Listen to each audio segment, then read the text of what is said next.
O Centro de Saúde de Leiro está vivindo unha situación esperpéntica. Hai 2 prazas de enfermería e resulta que unha non está cuberta. E por que? Porque o Concello de Leiro, o alcalde, non foi quen de habilitar un espacio neste centro de saúde para esa consulta.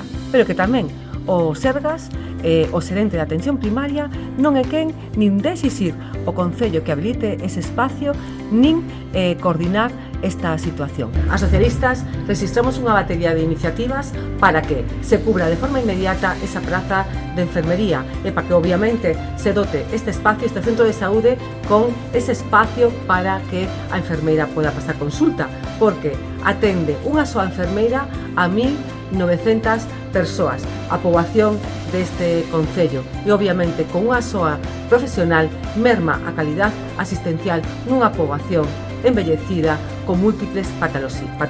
Dende o PSDG exiximos unha atención digna e de calidade tamén aos veciños e veciñas do Concello de Leiro.